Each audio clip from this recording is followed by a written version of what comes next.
உறவுகள் அனைவருக்கும் அன்பான வணக்கங்கள். நிலா வந்துட்டு சோழனோட குடும்பத்தை பற்றி இந்த அளவுக்கு பெருமையாக பேசினதுக்கப்புறம் தான் கார்த்திகாவோட அம்மாவுக்கு நம்ம எவ்வளோ பெரிய தப்பை பண்ணிட்டோம், அந்த குடும்பத்தில் நம்ம பொண்ணும் இருந்திருந்தா ரொம்ப சந்தோஷமாக இருந்திருப்பாளே அப்படின்னு அவங்க உணர்கிற தருணம் நெருங்கிருச்சு அப்படின்னு நீங்கள் நினச்சிங்கன்னா மறக்காமல் இந்த வீடியோக்கு ஒரு லைக்கை மட்டும் கொடுத்துருங்க.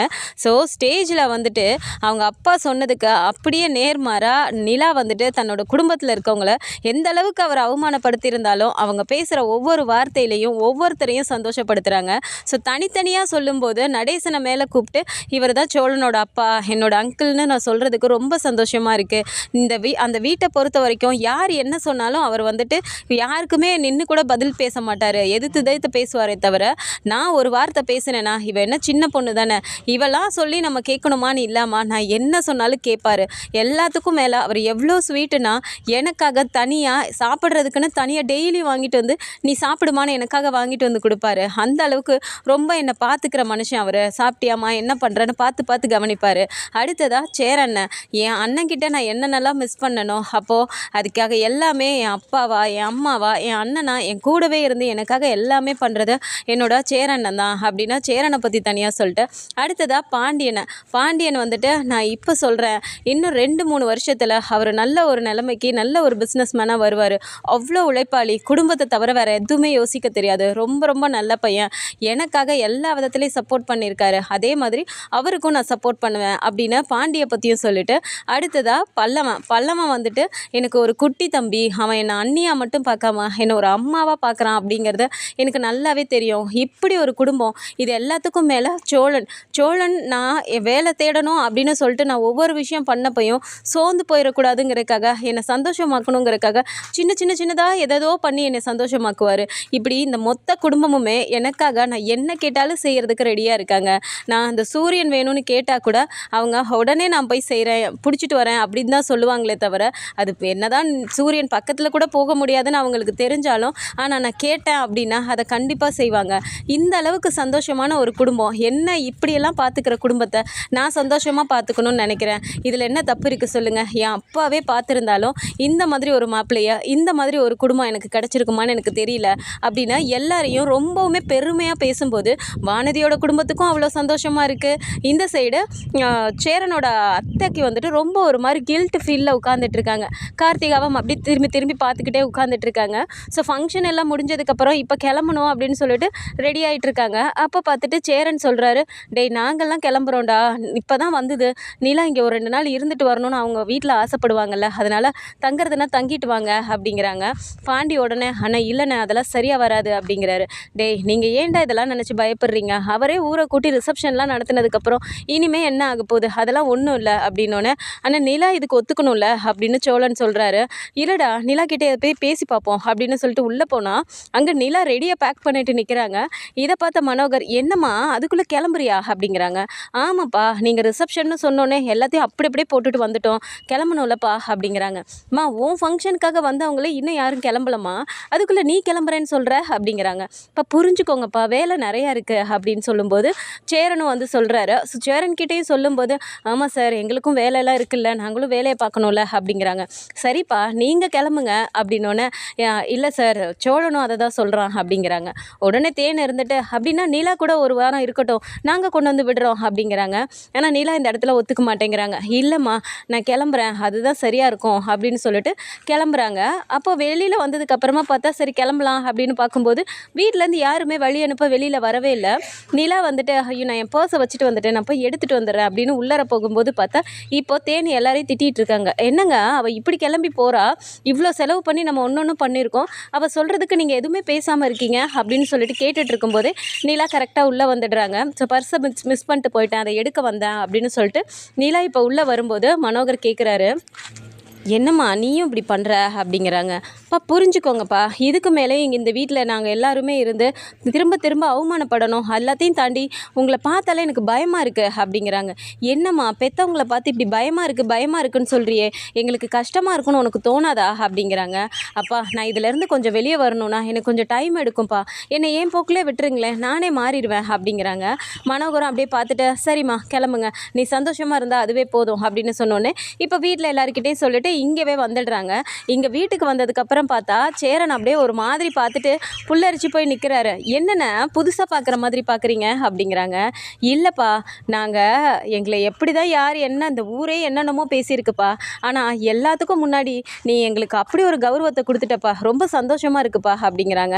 இதில் என்னென்ன பெரிய கௌரவத்தை நான் கொடுத்துட்டேன், உங்களை பற்றி யாருமே புரிஞ்சுக்காம எதேதோ பேசிட்டாங்க, ஆனால் நீங்கள்லாம் யார் யார் எப்படி எப்படி இருக்கீங்கன்னு சொல்லிட்டு எனக்கு தானே தெரியும். அப்போ நான் வெளியில் சொன்னால் தானே எல்லாருக்கும் தெரியும். இப்போது இனிமேல் யாருமே அப்படி பேச மாட்டாங்க பாருங்களேன். ஏன் உங்கள் அத்தை ஃபேமிலி கூட அந்த மாதிரி எதுவுமே பேச மாட்டாங்க பாருங்க அப்படிங்கிறாங்க. உடனே சோழன் பார்த்துட்டு, கரெக்டாக சொன்ன நிலா, நீ பேச பேச எங்கள் அத்தை முகத்தை பார்க்கணுமே, அப்படியே ஒரு மாதிரி ஏண்டா நம்ம கார்த்திகாவை சேரனனுக்கு கல்யாணம் பண்ணி கொடுக்காம விட்டோன்னு சொல்லிட்டு அப்படியே ஒரு மாதிரி இந்நேரம் எங்கள் அத்தை நினச்சிருக்கோம் அப்படிங்கிறாங்க. சேரன் அப்படியே பார்த்துட்டு, டே இப்போ ஏன்டா அதெல்லாம் பேசிக்கிட்டு அப்படிங்கிறாங்க. இல்லைண்ணே, கார்த்திகா அந்த வீட்டில் இருந்துன்னா எதுவுமே மரியாதை இல்லை, நம்ம குடும்பம் அப்படி, நம்ம இந்த வீட்டிலலாம் கொடுக்கக்கூடாது அப்படின்னா நம்ம எவ்வளோ கேவலமாக பேசுனாங்க அவங்க. ஆனால் இப்போ தெரியுதா நிலா, பாயிண்ட்டாக சொன்னல, அப்போ தான் அவங்களுக்கு உரைச்சிருக்குண்ணே அப்படிங்கிறாங்க. இப்போ ஏன்டா அதெல்லாம் பேசிட்டு, அந்த பொண்ணு வேற என்னன்னு தெரிலடா, அது முகமே சரியில்லை, யாராவது கவனிச்சிங்களா அப்படிங்கிறாங்க. உடனே பல்லவன் பார்த்துட்டு, அண்ணா பாத்தியாண்ணே, கார்த்திகா முகம் சரியில்லைங்கிறத நம்ம யாருமே கவனிக்கல, ஆனால் அண்ணன் மட்டும் கவனிச்சிருக்கு பார்த்தியா அப்படிங்கிறாங்க. ஒன்று சோழனு கிண்டல் பண்ணுறாரு. டே, கிண்டல் பண்ணுறதுக்காக நான் சொல்லலடா, நிஜமாவேடா அந்த பொண்ணுக்கு ஏதோ பிரச்சனை போல், அது முகமே சரியில்லைடா, அன்னைக்கே பார்த்துட்டு கேட்டேன், அப்பயும் அப்படி தான் இருந்துச்சு, அவங்க வீட்டுக்கு போய் நான் சொல்ல போனேன்ல, அப்பயும் அப்படி தான்டா, கார்த்திகா மட்டும் இல்லை அத்தையுமே ஒரு மாதிரியே தான் இருந்தாங்க, இப்போ பார்த்தா பெரியப்பாவும் வரலன்னு சொல்கிறாங்க, என்னென்னு தெரிலடா அப்படிங்கிறாங்க. இருண்ணே, அதெல்லாம் எதுவாக இருந்தாலும் சொல்லியிருப்பாங்கல்ல, அதெல்லாம் எதுவும் இருக்காது, விடுனே ஃப்ரீயாக, ஆனால் நிலா இந்த அளவுக்கு பேசுவான்னு நாங்கள் யாருமே நினைக்கலண்ணே அப்படின்னு சொல்லிட்டு சொல்லும்போது, நிலா போதும் போதும், எல்லோரும் இப்படியே என்னை பெருமை பேசிகிட்டே இருக்க போகிறீங்களா, வாங்க போய் சாப்பிட்றதுக்கு ஏதாவது செய்யலாம் அப்படிங்கிறாங்க. இப்போ நடேசன் வந்து பார்த்துட்டு, அம்மாடி ஒரு நிமிஷமா அப்படிங்கிறாரு. சொல்லுங்க அங்கிள் அப்படிங்கிறாங்க. இல்லைம்மா, யார் யாரோ என்னென்னமோ பேசினப்போ கூட ஊர் சொன்னால் என்ன பேசுனா எனக்கு என்ன அப்படின்னு சொல்லிட்டு நான் கூட எப்படி எப்படியே நினச்சிட்டு இருந்துட்டேன். ஆனால் அங்கே உங்கள் வீட்டுக்கு போனதுக்கப்புறம் எல்லாரும் எப்படி எப்படிலாம் அவங்க நடத்துனாங்க, எல்லாருக்கும் முன்னாடி நீ வந்துட்டு உன்னை எங்கள் குடும்பத்தை பற்றி ஒரு மாதிரி உன்னை வந்து மட்டம் தட்டி பேசுவாங்களோ அப்படின்ட்டு அங்கே நடந்ததுக்கு அப்புறம் தாம்மா எனக்கு ஒன்று புரிய வந்துச்சு. நீ இப்படியெல்லாம் எங்களை பற்றி பேசுகிறாங்கும்போது உன்னை நாங்கள் எப்படியெல்லாம் நல்லா பார்த்துக்கணும், அது இனிமேல் நான் சத்தியமாக சொல்கிற மாதிரி நான் இனிமேல் குடிக்க மாட்டேன் அப்படிங்கிறாரு. அங்கிள் நீங்களா பேசுகிறீங்க அப்படிங்கிறாங்க. இல்லைம்மா, ஏதோ ஒரு இதில் நானும் வண்டி ஓட்டுறமே, உடம்பு வலிக்குதுன்னு சொல்லிட்டு அப்படி இப்படி நானும் இருந்துட்டேன். இந்த குடும்பத்தை ஒரு மாதிரி பேசினதுக்கு காரணம் முக்கால்வாசி நானாக கூட இருக்கலாம், நானும் பொறுப்பாக இல்லாமல் அப்படி இப்படின்னு சொல்லி இருந்துட்டோம். ஆனால் இனிமேம்மா நீ இந்த வீட்டுக்கு வந்துட்டில, இனிமேல் பாரேன், நம்ம எல்லாம் சேர்ந்து ஒன்றா வளர்ந்து இந்த வீட்டையே மாற்றி அமைக்கிறோம், எல்லோரும் மூக்கில் விரலை வச்சு நம்மளை பார்க்கணும், அந்த குடும்பமாக இந்த குடும்பம் அப்படின்னு நினைக்கிற அளவுக்கு நாங்கள் எல்லாருமே சேர்ந்து உன்னை எப்படியெல்லாம் தூக்கி கொண்டு போகிறோம் பாரு அப்படிங்கிறாங்க. அங்கிள் அதெல்லாம் ஒன்றும் வேணாம், எல்லோரும் சேர்ந்து நம்ம ஒன்றா உழைக்கலாம், ஒன்றா ஒரே மாதிரி நம்ம ஒரே எண்ணத்தோடு நம்ம வீட்டை மாற்றுவோம், எல்லோரும் அடுத்தடுத்த லெவலுக்கு நம்ம அப்படியே முன்னேறி போயிட்டே இருக்கணும்னு. இதோ பல்லவனும் இப்போ முடிக்க போகிறான், அதுக்கப்புறமா நம்ம அப்படி இப்படி இது பண்ணிட்டு போயிட்டோன்னா நம்ம லைஃப்பும் சூப்பராக மாறிடும். என்ன அங்கிள் சொல்கிறீங்க அப்படிங்கிறாங்க. சரியாக சொன்னம்மா அப்படின்னு சொல்லிட்டு அவரும் அப்படியே போகிறாரு. அப்போ சேரன் பார்த்துட்டு, பா நிலா, சத்தியமாக சொல்கிறேன்ப்பா, நாங்கள் எத்தனையோ வாட்டி அப்பா கிட்டே குடிக்காதீங்க, இப்படி பண்ணுங்க அப்படி பண்ணுங்கன்னெலாம் சொல்லியிருக்கோம், அதெல்லாம் கேட்காத மனுஷன் இப்போது நீ அவர்கிட்ட சொல்லாமல் கூட பாரு உங்ககிட்ட எப்படியெல்லாம் பேசுகிறாரு அப்படிங்கிறாங்க. அங்கிளை பற்றி எனக்கு தெரியும்ண்ணே, அப்படி தான் அவரை சொல்கிற மாதிரி சொன்னால் புரிஞ்சுக்குவார் அவரே அப்படிங்கிறாங்க. சரிப்பா அப்படின்ட்டு போயிடுறாங்க. இப்போது நிலா மறுநாள் ஆஃபீஸ் கிளம்பி நான் கிளம்பி போகிறேன் அப்படின்னு சொல்லிட்டு கிளம்பி போகிறாங்க. அப்போ சோழனும் வந்துட்டு அவருக்கு ஒரு சவாரி இருக்குன்னு காலையிலே கிளம்பி போயிட்டதுனால நான் வேணால் கூட்டிகிட்டு போகிறேன் அப்படின்னு சொல்லிட்டு, பாண்டி நான் ட்ராப் பண்ணுறேன் வாங்க அப்படிங்கிறாங்க.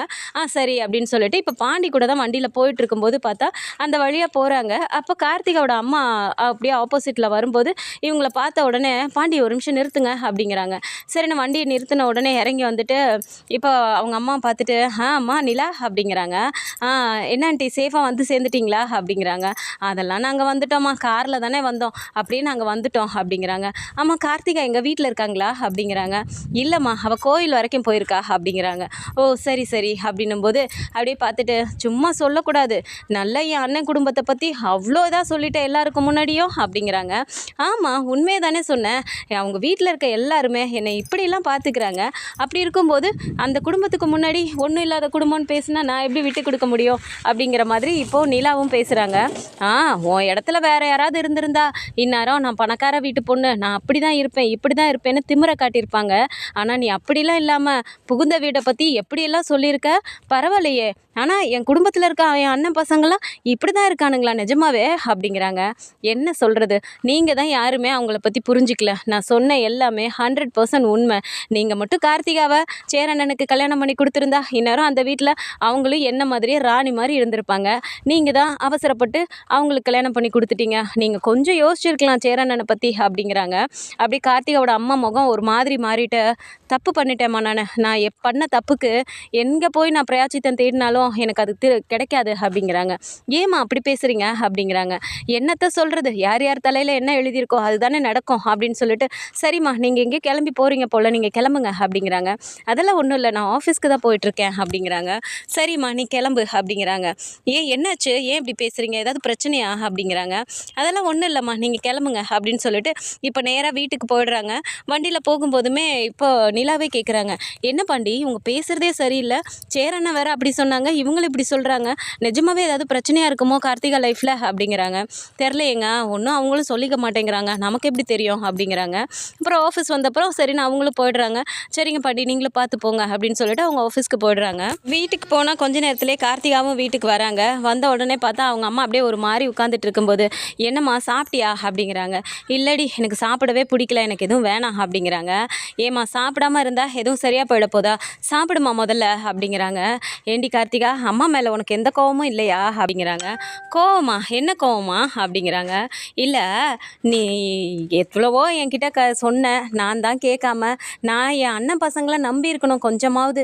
அவன் என்னோ குடும்பம் நல்லா இல்லை, அவனுங்க அப்படி இருக்கானுங்க இப்படி இருக்கானுங்கன்னு சொல்லிட்டு நான் அந்த நேரத்துக்கு வந்துட்டு உனக்கு நல்ல வாழ்க்கையை அமைச்சு கொடுக்கணுன்னு தான் யோசிச்சேனே தவிர உனக்கு பிடிச்ச வாழ்க்கையை அமைச்சு கொடுக்கணும்னு நான் யோசிக்கவே இல்லையேடி. இப்போது அந்த பொண்ணு நிலா எப்படியெல்லாம் சொல்லுது பார்த்தியா, அதுவும் சேரனை பற்றி தான் அவ்வளோ பெருமையாக சொல்லுது. அப்படியாப்பட்டவனை நான் தவற விட்டுட்டேனோன்னு எனக்கு அப்படியே கஷ்டமாக இருக்குடி அப்படிங்கிறாங்க. இப்போ பேசி என்னம்மா பிரயோஜனம், விடுமா, எதுக்கு அதை பற்றி பேசிக்கிட்டு அப்படிங்கிறாங்க.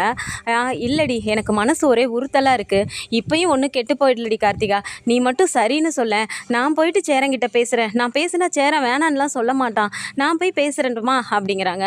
இங்கே பாருமா, நீ ஏற்கனவே ஒரு தப்பு பண்ணதே போதும், அன்னைக்கே நீ சரின்னு சொல்லியிருந்தீங்கன்னா அப்போவே எங்கள் கல்யாணம் நல்லபடியாக நடந்திருக்கும், இன்றைக்கி நானும் நிலா மாதிரி அந்த வீட்டில் சந்தோஷமாக வாழ்ந்திருப்பேன். ஆனால் இப்போ போய் நீ பேசுனேன்னு வச்சுக்கோவேன், இப்போது சேர மாமாவோட கல்யாணம் அந்த பொண்ணு கூடன்னு சொல்லிட்டு மணவரை வரைக்கும் வந்து நின்றுருக்கு. அந்த பொண்ணும் இப்போது சேர மாமாக்காக தானே வெயிட் பண்ணிட்டு இருப்பாங்க. இப்போ போய் நீ பேசுனா அந்த பொண்ணோட வாழ்க்கையும் கெடுக்கிற மாதிரி இல்லையாம்மா, அதெல்லாம் சரியாக வராதுமா, வேணாம் விட்டுரு அப்படிங்கிறாங்க.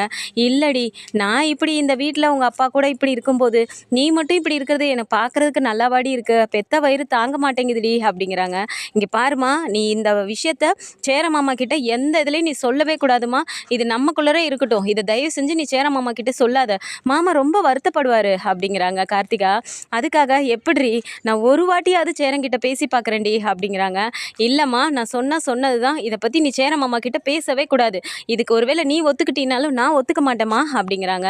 அப்படியே ஒரு மாதிரி இவங்க நினச்சிட்டு இருக்காங்க, இவகிட்ட சொன்னால் இவ இப்படி தான் சொல்லுவா, நம்ம எப்படியாவது சேரங்கிட்ட பேசிடணும், அப்படி இல்லைனா அந்த நிலா கிட்டையாவது நம்ம சொல்லி இந்த விஷயத்தை எப்படியாவது நம்ம பண்ணணும் அப்படிங்கிற மாதிரி இப்போ கார்த்திகாவை பற்றி யோசிக்க ஆரம்பிச்சிருக்காங்க.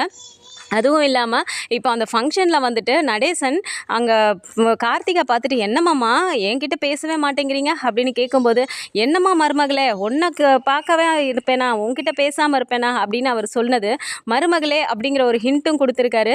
ஸோ அடுத்து வரப்போகிற கதைக்களம் அப்படிங்கிறது சேரன் கார்த்திகா பேருக்கு தான் சேர்த்து வைக்க போகிறாங்களா அப்படிங்கிறதும் தெரியல. ஸோ என்ன மாதிரியான கதைக்களம் வருதுன்றதை பொறுத்திருந்து பார்க்கலாம். இந்த மாதிரி கதைக்களம் வந்தால் நல்லா இருக்கும்னு நினச்சிங்கன்னா மறக்காமல் இந்த நம்ம சேனலை சப்ஸ்கிரைப் பண்ணிக்கோங்க. அண்ட் வீடியோ பிடிச்சிருக்கு அப்படின்னா சின்னதாக லைக்கை மட்டும் கொடுத்துருங்க. தேங்க்ஸ் ஃபார் வாட்சிங்.